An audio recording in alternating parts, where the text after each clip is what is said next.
All right. Yun. So, good day and good morning again to everyone who will be watching this video. So, this is Vera again. And basically, I'll be doing our usual daily update video, market update video, and I'll be showing some executions and gagawa ako ng live execution today during this post-market session. So, today is December 31, 2024, the last trading day of the year.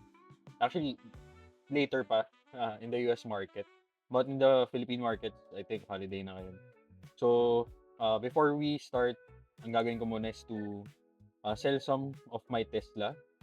So, I still have Tesla shares. So, i-explain ko later bakit ko binenta yung Tesla position ko. So, I still have 58 shares. So, I'll be selling half of it. Benta ko yung kalahati. So, 29 shares. So, gawin ko na lang 29 or 30. Isarado ko na dito. 30 shares. Tapos, I'll be putting it as a limit order. And I'll be selling it at the bid.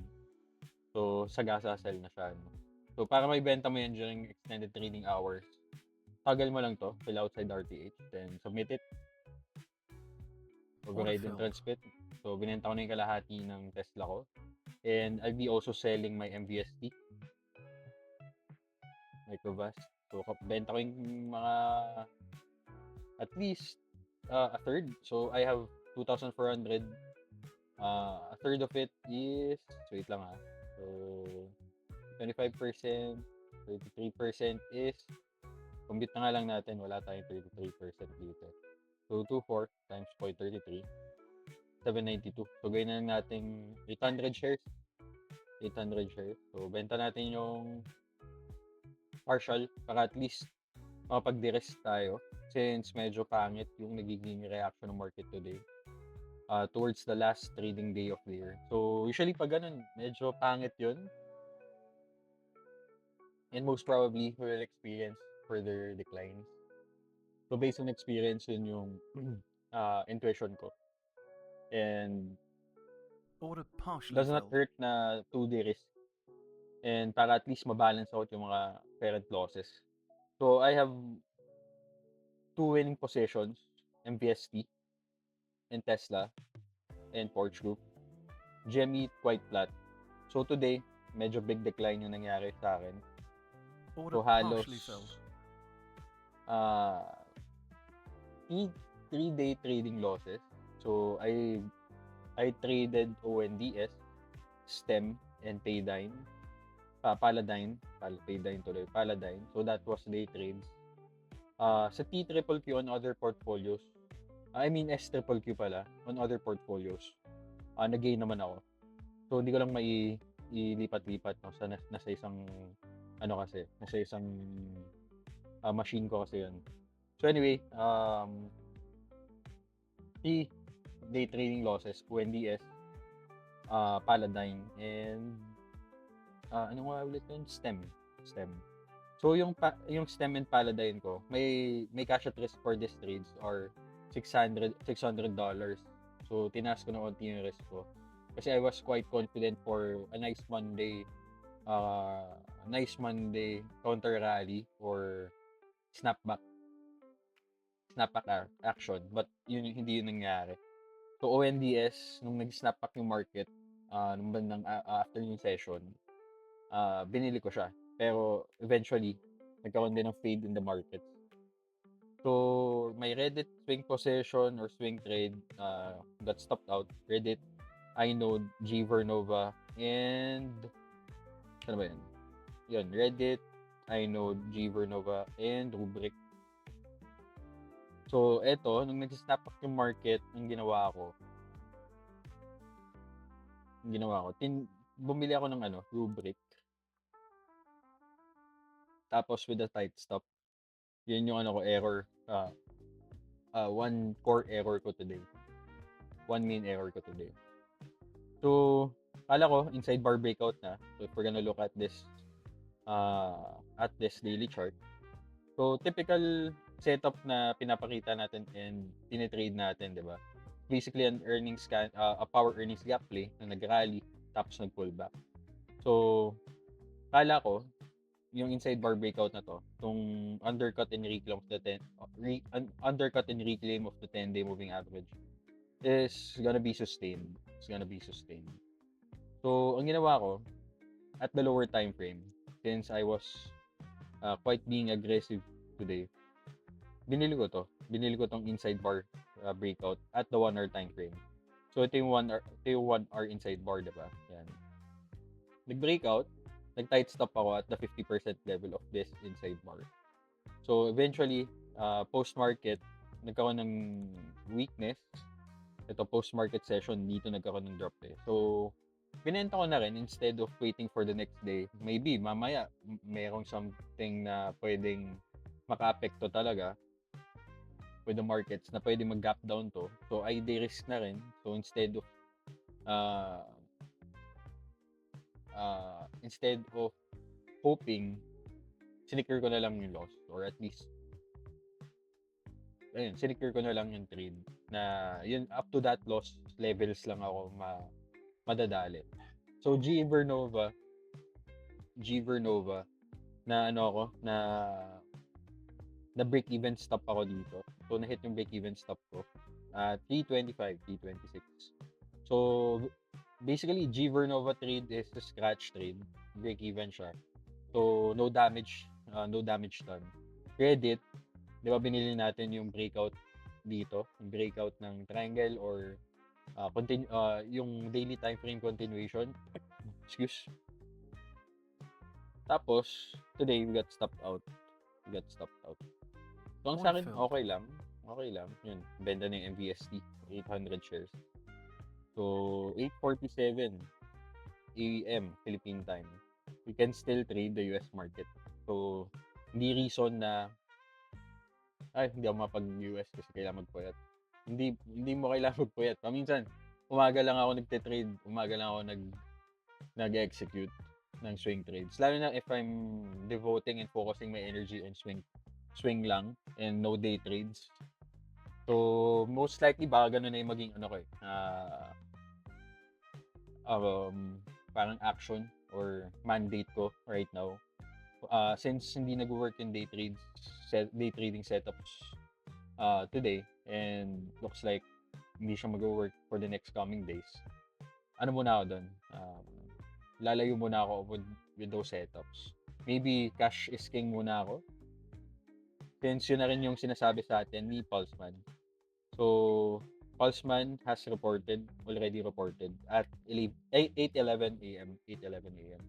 So, based on his report, walang index na up for the day, walang index na up for the week, walang index na above the 10 and 20-day moving average, and 14% lang ng index, major index, yung above the 50-day moving average. So, that tells us na markets are underperforming or weakening or basically declining based on this information pa lang. By looking at the charts, looking at our patch notes, clear as day na it's a risk of kind of market. We're below the 50-day.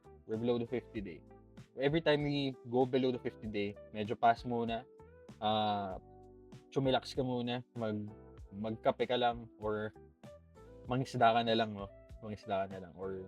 Or what?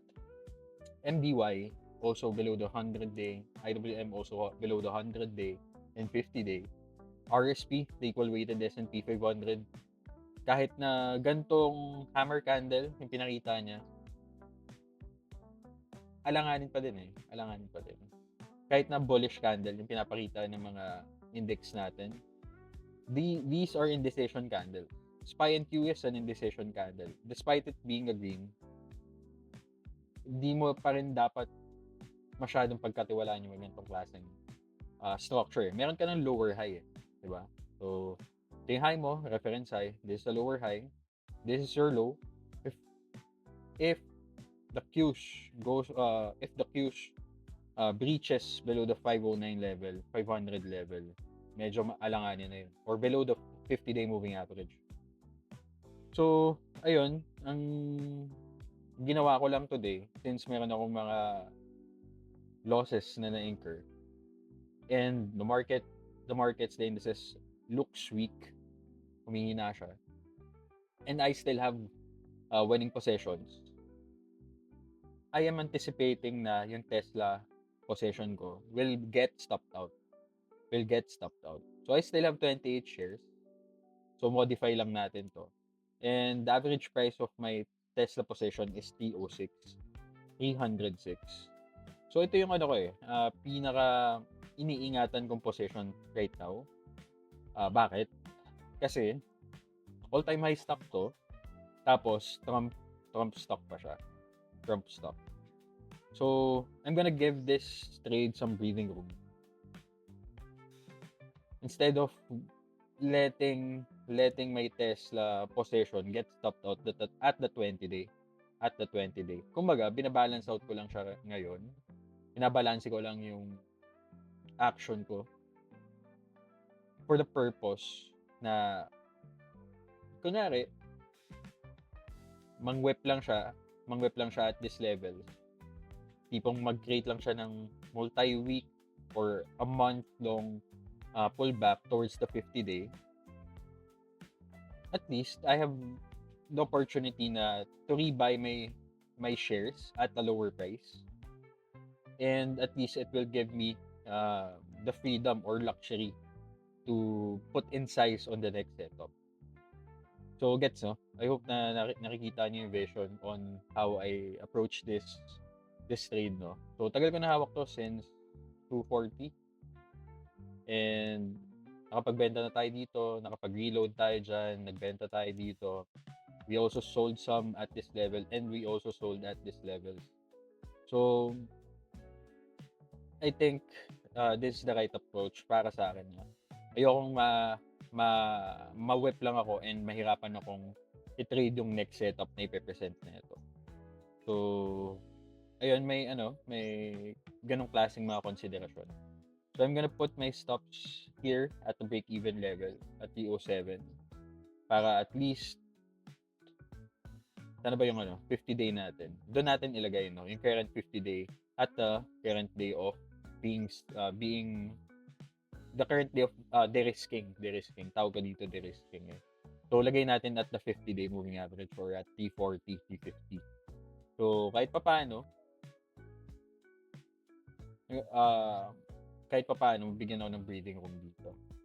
Or mabigyan ko siya ng breathing room. Yeah, so that's my Tesla. MVST, $500 risk. I'm at the 1618 level targets. Kaya rin ako nagbenta ng partials. Actually, dapat half yung bebenta ko. Dapat half na ibenta ko dito. Sige, benta na natin yung... Ilang shares pa ba ito? 1, 6. Benta natin yung 400. Baka kasi madama ito with the following days potential follow-through decline in the market. So, gawin natin tagasasal na lang din. 260. 400 shares. Sell natin. So, 854. Order filled. Diba? So, yeah. Ito yung natin. Net summary natin today. Ba't di lumalabas? Anyway, bottom line, end of day, I'm flat lang. Kumbaga, nag-compensate lang yung winning possessions ko dun sa mga losers ko. So, I think, ang current stance ko talaga right now is to go risk off. So, I am 87.40% cash. So, meron ako 15% deployed. So, halos sinusundan ko lang talaga kung ano yung sinasabi ng ating market exposure model, which is, sabi ni Pulseman, dapat exposure range mo lang ngayon is 0 to 25% of your portfolio. Your open risk exposure is 0.75%. Currently, I'm at 0.25%. So, ito na lang yun yung current open risk ko, which is GME. So, should this trade be stopped out, it's only a 0.25% risk. So, ang gagawin ko right now, I'm gonna wait for the markets to recover muna above the 50-day. Most importantly, yung SPY natin. the SPY recovers above 590, 594, or basically above this 50-day moving average, doon lang ako mag trend session ulit to look for setups and looking for setups. So, yung akala nating market bed na oversold,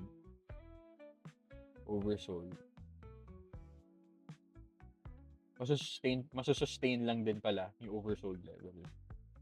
So, hopefully, hindi naman magkaroon talaga ng follow through, diba? Let's see if the first week of the year becomes good. Usually kasi crucial yung first trading week of the year. Crucial talaga yun. Kung yung first trading week of the year is bad, usually bad din yung nangyayari in the markets all throughout the year. Kumbaga, the first trading week sets the tone on what's gonna happen for the whole year. Yun. So, another thing, I forgot ito. Yung MMFD natin na benchmark or signal, no? So, 2 days ago, it was the right time to sell on strength. Dapat pala I was taking care of my stance na dapat pala chill na lang muna mag-trade and what. Problem, I was forcing myself to finish strong this year. Gusto ko kasi ma-breach yung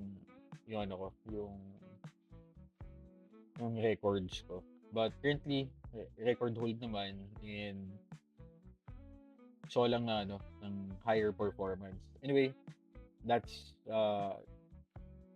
some learnings na I will consider. Another thing to take note of that I forgot, don't trade on Mondays. Don't trade heavily on Mondays. Ang nangyari sa akin, I tried to attempt na mag-day trade for nag-attempt ako ng 3 day trades today, which is yung ONDS, Paladin, and STEM. Good thing lang, yung Paladin trade ko, inano ko na siya binenta ko na siya prematurely or preemptively. So if we're gonna look at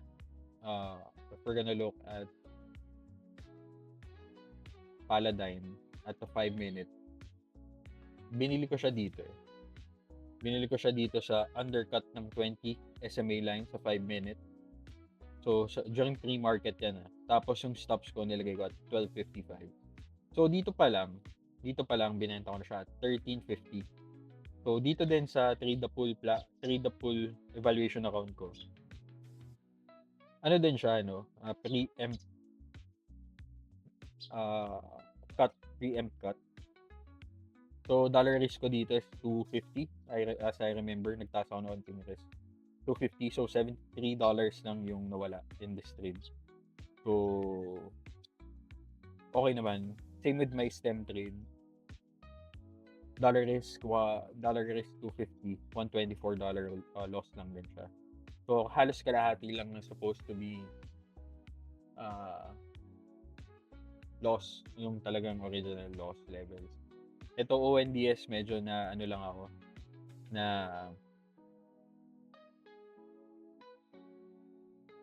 nagmadali lang ata ako in this trade. Ginawa ko. 'Di ba? Ito yung pre-market session natin, 'di ba? Pre-market session. So, rally, undercut, ni-reclaim. So, ang ginawa ko, hinabol ko tong reclaim. Tapos, super tight stop yung ginawa ko. Super tight stop. So, hinabol ko tong 5.2 or 5.3:1 na reward risk kasi na potentially pinapresent ni ONDS. Since, ayun nga, I believe the markets will go like this. Yung parang ganito. Yung pre-market, down, rally, undercut, consolidate, rally further. Yun yung naging bias ko for today. That was my directional or swing bias for today. eventually, di naman nag-materialize. So, I got stopped out with this trade. So, ayun, ginagawa natin dito is proper documentation and thought process on how I trade. I'm not saying na dapat ganito din kayo mag-trade, pero most likely may matututunan kayo. May matututunan kayo. So, it's an art form and pinaka-importante dyan, ginagampanan mo yung role mo as a risk manager first, not a trader first. Diba? So, ang ginawa ko, since the market looks like it's gonna decline further, I have winning positions, which is Tesla and MBST. So, ginawa ko, binalance out ko muna. Then, if mag-rally yung market, I can easily rebuy. It's gonna give me that mental cushion, mental clarity na makapag-rebuy and makuha yung mga next setups na ipipresent ng market. For example, rubric. Top out ako, di ba? Top out ako. Pero I can easily rebuy the $71 rebreak or $70 rebreak. Madali siyang i-rebuy. Kaysa yung umaasa ka na mag-rally pa siya further. Parang mahirap 'yon, and you're putting your portfolio at risk basically, 'di ba? So risk first approach instead of hoping, instead of ano ba tamang term dito? Ayun, instead of hoping and not prioritizing your mental state, your psychological state. Kasi ang problema kasi dyan, if ang approach mo is you're not managing risk properly, hindi mo pina-prioritize yung risk exposure ng portfolio mo, mangyari dyan, you're in an unbalanced mental state or unbalanced psychological state, which in turn, ang mangyayari dyan, hindi magiging okay yung decision making process mo or yung decisions mo basically, kasi maapekto yung decision making process mo, something like that. So ayun, this video basically emphasizes on the fact na it's not always sunshines and rainbows, hindi laging panalo. Sometimes you will experience these kinds of portfolio swings. In my case, I think okay naman yung ginawa ko. Kasi super late lang ng VAR na in-expose ko overall in each position. So imagine, in this gray box portfolio, pinapakita kong portfolio sa inyo, 236k yung net liquidity niya. 236,000. Yung dollar risk ko per trade, $500. $500 divided by 236 times 100. 0.20% VAR lang per trade. 0.20% VAR lang per trade. Magka-series of losses man ako, it doesn't hurt. As in, parang kinikiliti lang yung portfolio. Pero, pag dumating yung times na talagang nag-rally yung market, nahuli mo yung impulse rally, kumbaga, multiples of the 0.2% yung nakukuha mo.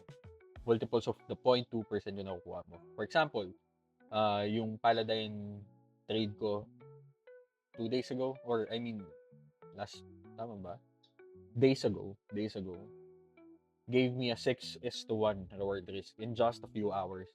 I can do that multiple times when the market is rallying or the market is recovering. Madali siyang gawin. Kailangan lang during moments na ganito, nagta-turn yung market or nagkakaroon ng follow through decline,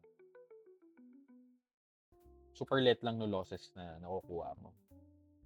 So, yeah, ganun. Ganun. So, yun, may mga errors ako. Like, pinilit ko yung ONDS. Pero it was a bet na I think okay lang din naman. If gumana, I do okay. Siyempre, hindsight, talo eh. Diba? So, tanggalin lang muna natin yung hindsight. Nag-allocate lang ako ng risk kasi it was giving me a setup. It was presenting me a setup. Same with the rubric. Same with the rubric trade. It presented me a setup. Nag-breakout sa inside bar. Nag-recover above the 10-day moving average. Ang tingin kong hindi naman error but more of something to improve lang. When the markets are choppy or declining, creating a follow-through decline, huwag dapat mag-tight stop. Yun yung nalimutan ko.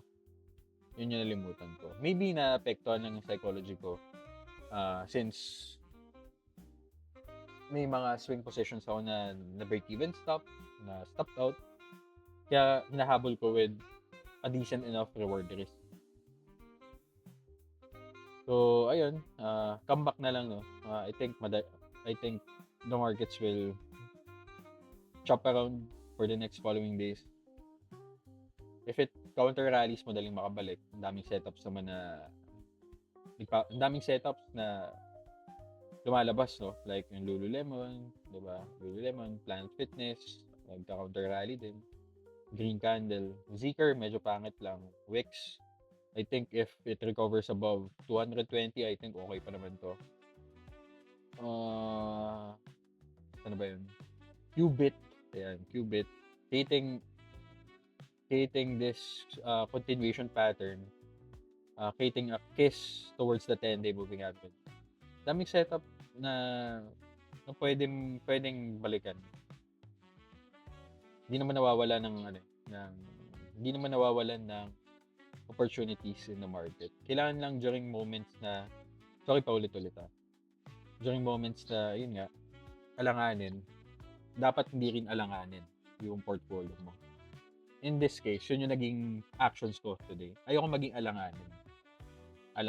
Huwag mo ilalagay yung sarili mo sa alanganin. Pag naalanganin ka, kung ano-anong kalokohan yung pwedeng pumasok sa isip mo na pwedeng maka-apekto sa decision-making process mo. So, now let's review again the market. No? Let's have a clear review bakit nag-decline din yung market. Actually, wala namang reason, concrete reason. Wala din na makitang news. Wala akong makitang news. Maybe this is just an end-of-year rebalancing, tax loss harvesting, and at the same time, ayun nga, rebalancing. Sorry, aso ko. Rebalancing. Kasi yun nga, US 10-year yields are starting to decline. So, bond prices will go up most likely. For example, AGG counter-rallied today, 0.4%. So, I'm planning on my long-term portfolio to buy AGG, buy TLT, and ayun, AGG and TLT. So, I want to go long on bonds. So, if yun yung naisip ko, most likely baka ganun din yung gagawin ng ibang institution. Kaya rin nagkaroon ng sell-off in equities. So, syempre, saan ba nila kukunin yung pera pambili ng bonds? For example, meron kang portfolio. 100K portfolio. Kunyari, 1 billion portfolio. Equities and bond portfolio. Diba? Stocks, bonds, 60-40. Nagde-decline yung bonds. So, nag-overweight ka to equities, tipong 800 million exposure ka for the past 2 months in stocks. Nakita mo nag-support na yung bonds. may $200 ano ka, exposure in bonds. Kung gusto mong iangat yung exposure mo in bonds, ito yung equities, ito yung bonds. Ano yung gagawin mo? Benta mo onti yung equity, benta ka ng onti ng equities. Tipong kunyari, 200 million US worth of stock ibebenta mo. Then, i-rebalance mo siya toward bonds.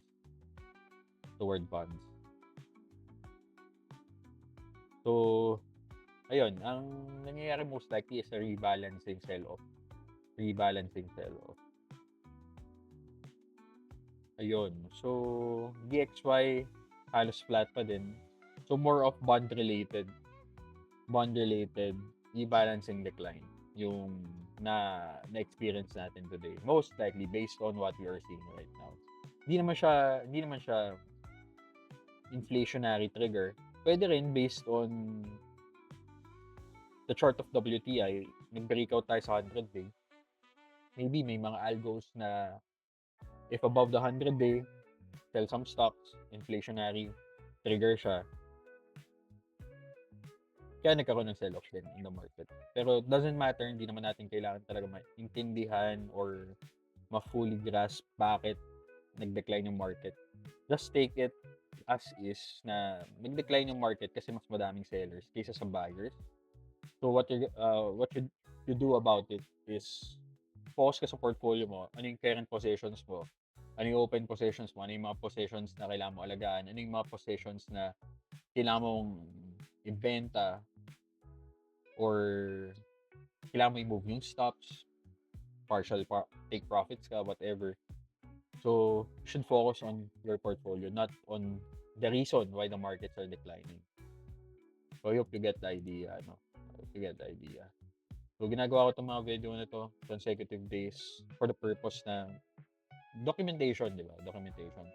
I'll try my best na magawa to constantly para ma-impart ko sa inyo yung knowledge and magkaroon tayo ng database talaga, concrete database na titignan ninyo or papanoorin ninyo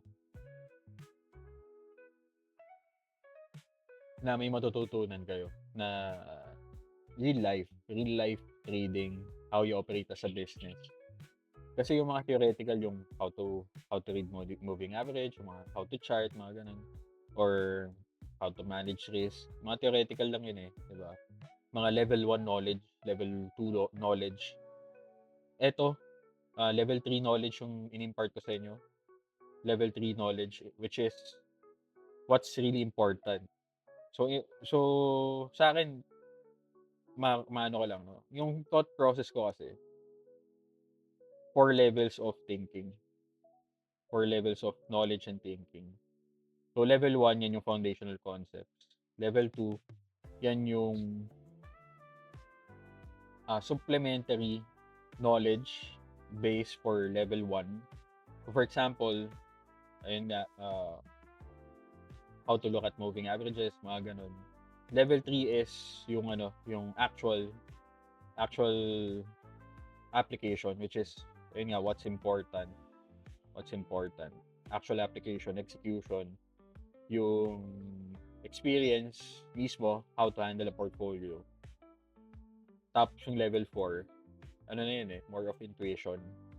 And intuition is developed through skin in the game. Sit G. Skin in the game. So, sa mga nagsisimula pa lang ulit or rebuilding themselves in the market, if mahina yung level 1 mo, level 1 knowledge, level 2 knowledge, yung sinasabi ko ngayon, parang hindi nyo ma-appreciate eh. Hindi nyo ma-appreciate talaga. Tapos isipin ninyo, nagbabalik ng profits, ganito, ganyan. Pero, importansya kasi ng video na to is, ayun, first and foremost, transparency. Secondly, may matutunan kayo on my experience. Kasi, ayun nga, may ika nga, di ba? You should learn from your mistakes. But, ayun, you should learn from your mistakes. But it's better to learn from the mistakes of others. So sa akin, I think di naman siya mistake totally. Di naman siya mistake totally. I'm just allocating risk, 'di ba? Can you can't gain if you're not risking capital. Cost of doing business eh. Cost of doing business. Cost of doing business. Yan. So, yan pa ba ako need sabihin? So far, wala na. Basically, sinasabi naman ng Pulseman report natin kung ano yung nangyari with the market. Di ba? Overall, we're in a cash is king type of market where you should not be exposing too much risk, should not be exposing too much of your portfolio and whatnot. So, nandyan na lahat. Nandyan na. Binibigay ko naman sa inyo lahat eh. Ano yung nangyari with the index, ano yung situational awareness reports natin, sectors, yada yada. May earnings ba today? So, tapos na yung earnings season. So, wala na tayong earnings related plays na makita today as of the previous weeks.